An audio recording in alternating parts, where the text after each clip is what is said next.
Hi అండి. అందరికీ నమస్కారం. ఆంధ్రప్రదేశ్ ఉద్యోగ పెన్షనర్ల డీఏ, డీఆర్ అర్రెస్ట్‌కు సంబంధించి ఒక ముఖ్య అప్డేట్ అయితే రావడం జరిగింది.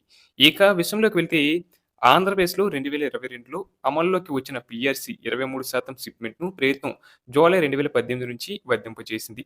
అంటే 2018 జూలై నుంచి 2021 వరకు వచ్చిన జీత తేడాలు మొత్తం పీఆర్‌సీ అర్రెస్ట్‌గా పరిగణించబడ్డాయి. కానీ ఈ మొత్తం అర్రెస్ట్‌ను ప్రభుత్వం ఒకేసారి క్యాష్‌గా ఇవ్వలేదు. ఇది ముఖ్యమైన విషయం. ఈ 2018 జూలై నుంచి 2020 డిసెంబర్ వరకు సుమారు 30 నెలల కాలానికి సంబంధించిన పీఆర్‌సీ అర్రెస్ట్ విషయంలో ప్రభుత్వం తీసుకున్న నిర్ణయం ఏంటంటే, ఈ బకాయిలను పూర్తిగా నగదు రూపంలో చెల్లించడం కాకుండా, ప్రధానంగా జీపీఎఫ్, ఓపీఎస్ ఉద్యోగులకు మరియు సిపిఎస్ ఖాతాలో జమ చేయడం. అంటే ఓపీఎస్ ఉద్యోగులకు వారి జీపీఎఫ్ ఖాతాలో క్రెడిట్ చేశారు. ఇక సిపిఎస్ ఉద్యోగులకు వారి ప్రాన్ అకౌంట్‌లో జమ చేశారు. ఈ మొత్తం డబ్బు ఉద్యోగుల చేతికి నేరుగా రాలేదు. ఇది వాస్తవం. అంటే ఈ 30 నెలల పీఆర్సీ అర్రెస్ట్‌లో ఓపీఎస్ ఉద్యోగులు జీపీఎఫ్ ఖాతాల్లో క్రెడిట్ అయ్యాయి. అలాగే సిపిఎస్ ఉద్యోగులకు ప్రాన్ ఖాతాలో జమ చేశారు.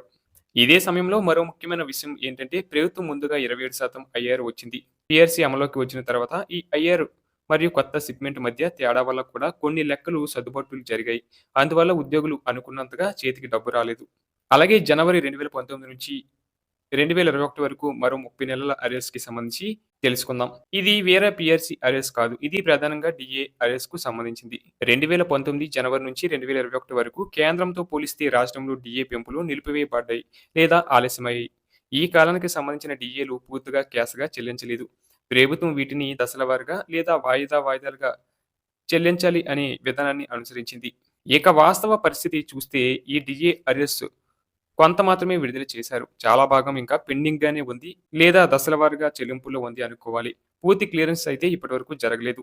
అలాగే 2019, 20 మధ్య మరో 9 నెలల అరెస్ట్‌కి సంబంధించి ఇది కూడా ప్రధానంగా డీఏ ఫ్రీజ్ పీరియడ్ ప్రత్యేకంగా కోవిడ్ సమయంలో సంబంధించినది. ఆ సమయంలో రాష్ట్ర ఆర్థిక పరిస్థితుల కారణంగా డీఏలను నిలిపివేసింది. ఈ 9 నెలల డీఏ బకాయిలను కూడా వెంటనే క్యాష్‌గా ఇవ్వలేదు. ఇక ఈ 9 నెలల డీఏ అరెస్ట్ పరిస్థితి చూస్తే పూర్తిగా క్యాష్‌గా చెల్లించలేదు.